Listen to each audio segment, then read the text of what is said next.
Bon, maintenant, essayons un peu d'ajouter les espaces. J'espère que vous avez déjà remarqué. Bon, il y a un truc bizarre qui se passe avec Colab. Je vous conseille d'utiliser plus la méthode print pour imprimer vos données. Bon, imprimer sur l'écran. Bon, j'espère que vous avez compris. Print. Ok. Disons que nous voulons imprimer nom. On a peut-être 5 noms dans une chaîne de caractères. On va imprimer. On peut dire. On peut faire ceci. Essayons ceci. On a noms égale. On a abanda. Ok. Abega.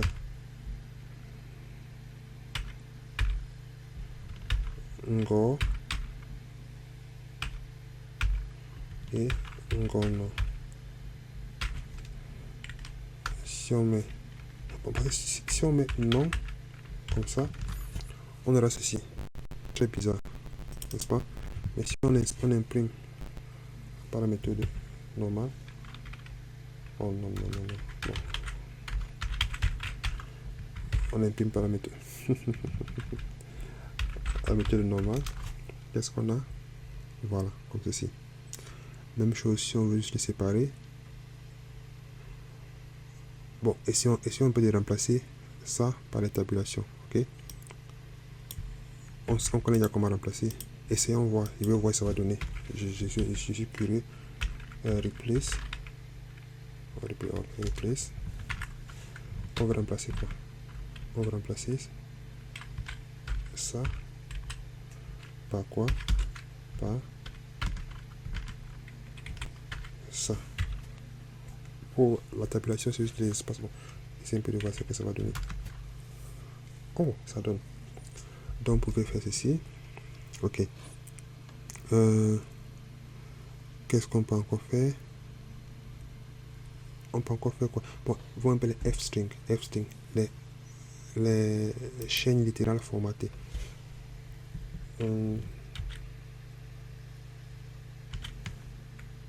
Oui, F-string. F-string. Bon. Vous pouvez aller, disons, F-string. Python.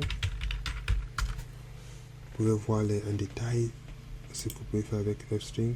Non. Je vous propose d'aller sur le Python. Oui. Il y a beaucoup de choses intéressantes. Bon, on va voir quelques possibilités comme pour avec F-string. Comme on l'a déjà vu, on peut mettre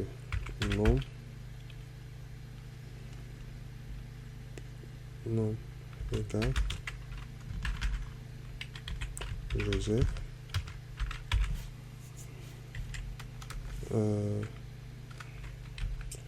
Prénom égale Joseph. Nom égale Ben.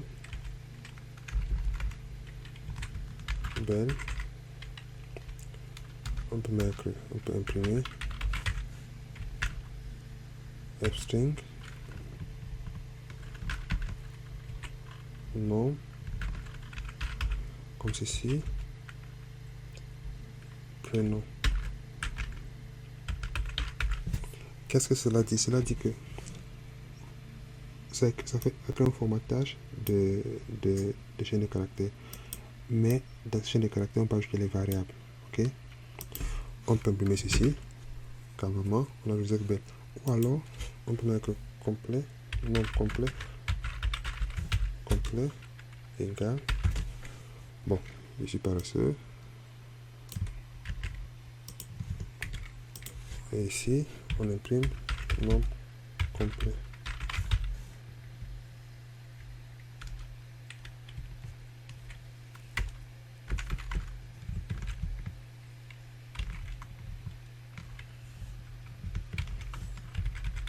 Bon, on va remettre les deux exemples. Juste pour qu'on ait une idée de ce qu'on fait. On a ceci. Voilà. Qu'est-ce qu'on peut encore faire avec le F-string? Disons qu'on a avec f-string, on peut faire ceci, disons, phrase,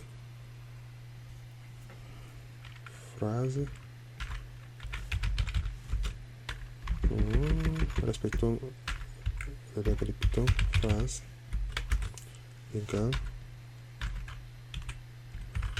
Jean est fatigué. Ok.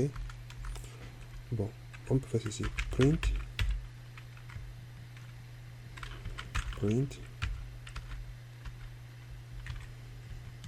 Bon, que ce soit double guillemets ou simple guillemets, il n'y a pas de, c'est pas un problème. Print phrase. Si on fait ceci, ça va afficher phrase égale Jean est fatigué. Ok. Voilà une façon d'utiliser les f-string, mais dans la documentation il y a tout de complet. Ouais. Vous voyez vous-même. Et on peut aussi faire ceci. Bon, vous savez déjà, si on met peut-être phrase égale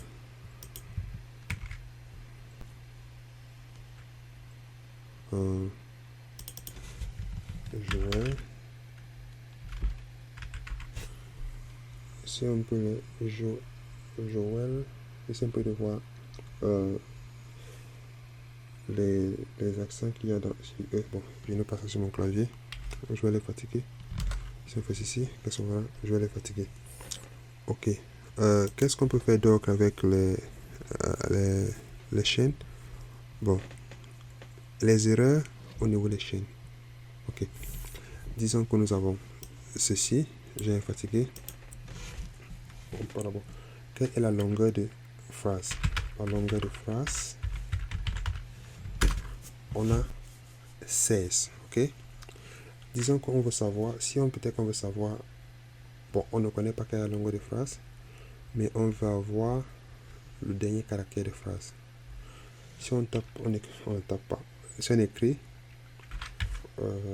phrase, pour avoir le caractère, accéder à un caractère, qu'est-ce qu'on fait? Entre crochets, on met le chiffre de l'index. Ok, et l'index commence par 0.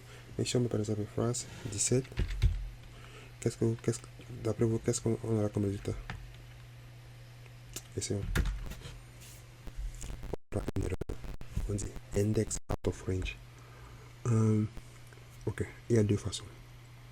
Avant, quand je prenais à programmer, ça ne m'intéressait pas de savoir ce qui a été écrit. Je copiais complètement. Pression de copier. Et venons ici, on colle.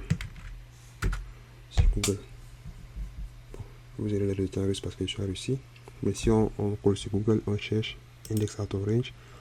Souvent, c'est ici qu'on part. On va lire. I'm currently. Souvent, je parle dans les réponses. J'essaie de voir. Bon, on n'est pas encore à ce niveau. Voilà. Qu'est-ce qu'on vous dit? Bon, je ne sais pas si ça va vous aider. Je ne pense pas que ça va vous aider. Bon, j'ai un peu de comment pour avoir la réponse. Index out of range. Voilà. Qu'est-ce qu'on vous dit? On vous explique pourquoi c'est out of range. Et ici, on vous dit. Qu'est-ce qu'on vous dit? Ici, il n'explique pas. Mais ici, qu'est-ce qu'il vous dit? The length function can be used to get the length of the string. On peut utiliser la length pour avoir la longueur. Et vu que la longueur donne la longueur de l'index, donc la longueur, c'est-à-dire dit le dernier index se trouve à ceci. Ce qui fait que si on écrit par exemple phrase 16, on aura le dernier index. Oh, il n'y a pas d'erreur. Je ne pense pas qu'il y ait d'erreur. Il ne devrait pas avoir d'erreur. On aura le dernier index. Pourquoi? C'est même 16. Et si on a 15, si on a 1, c'est lang, je ne sais pas pourquoi c'est lang. Si on a 1, qu'est-ce qu'on a? Oh. Ah, non. 0, donne le premier 0. N'est-ce pas? Comme on a appris. 0 nous affiche la première lettre. J. Jean est fatigué. Ici, maintenant, on met 16. Out of range. A. Encore. Bon. La length, n'est-ce pas, nous donne la longueur. Bon, si on essaie de compter, là, nous avons la longueur, pas en termes d'index, ok. Len nous donne la longueur, pas en termes d'index, mais en termes de nombre total. Ce qui fait que si on compte, essayons de compter. 1, 2, 3, 4, 5, 6, 7, 8, 9, 10, 11, 12, 13, 14, 15, 16. Donc le nombre total c'est 16. Vous avez suivi, j'ai compté à partir de 1. Qu'est-ce qu'on fait souvent? On fait len de la chaîne de caractères. Et à ça on soustrait 1. Ok? Et on aura la dernière. Quoi? La dernière c'est bon. Ah, le E. Ok? La dernière c'est E. Souvent, qu'est-ce qu'on fait? Len. Avec ceci, on est sûr à 100% que ça va fonctionner. Sûr. Ou encore, juste pour être sûr, on peut faire ceci. Indexation négative. Moins 1 nous renvoie directement à la fin de la chaîne de caractères.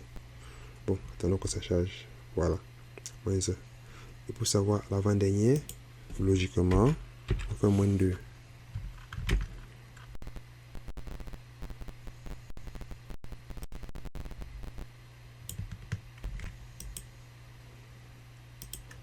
Bon, on va faire moins 1 ici. Voilà. Donc on peut indexer de façon positive, c'est-à-dire de 0 à la longueur moins 1 pour avoir l'indexation, ou de moins 1 à 0. Ok? Voilà. J'espère que voilà. Et aussi, si on veut peut-être additionner,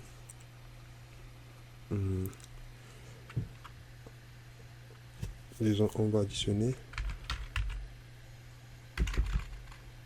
salut égale bonjour. On va additionner une chaîne de caractères et un chiffre.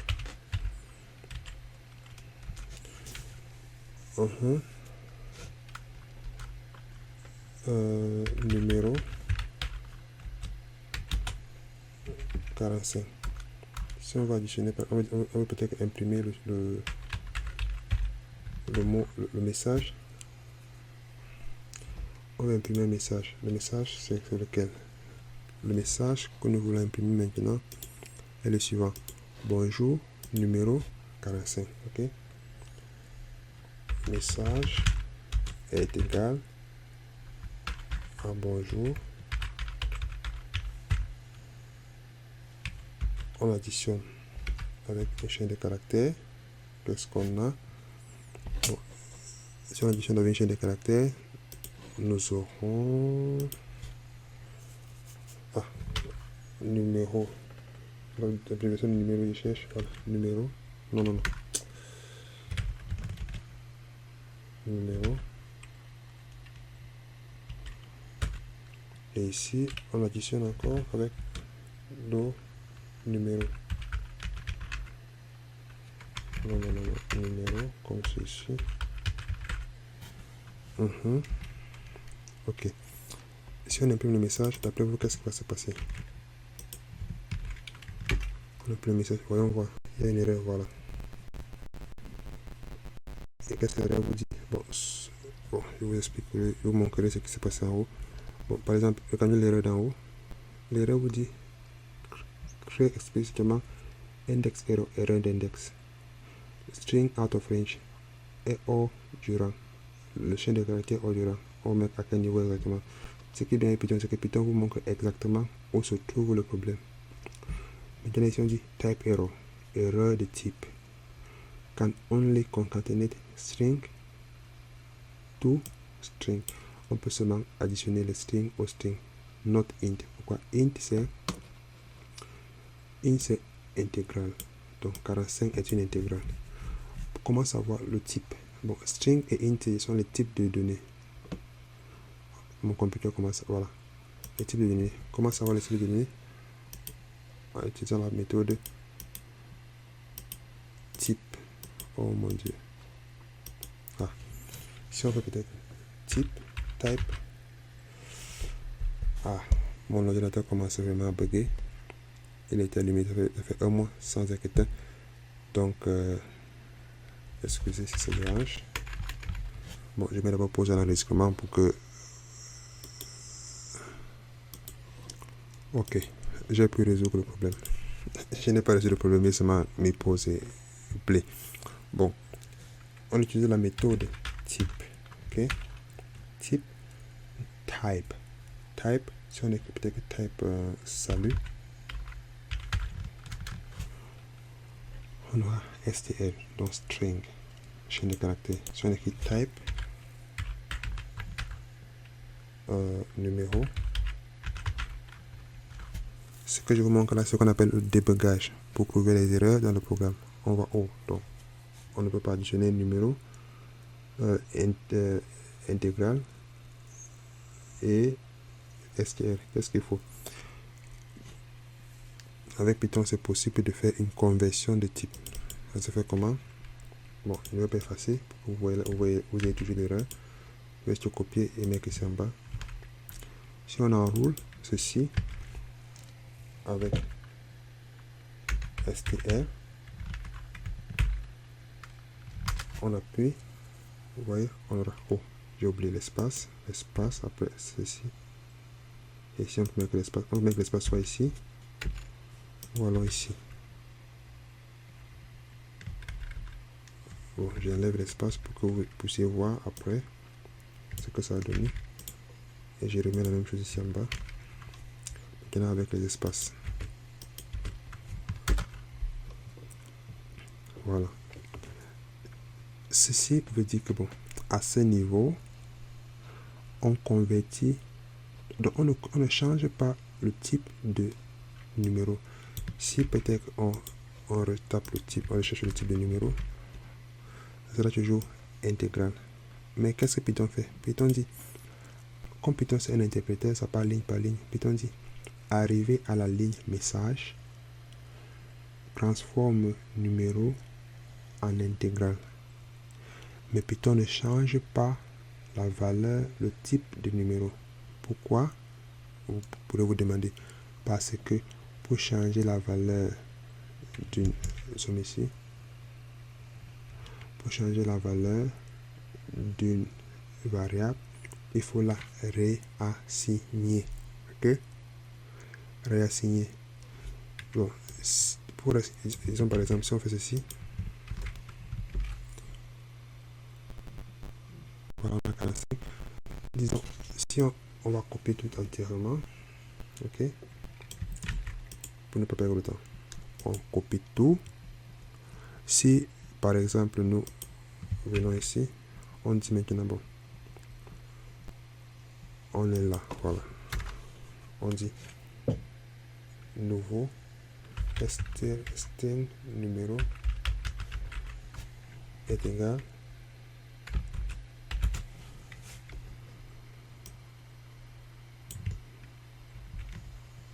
à ça.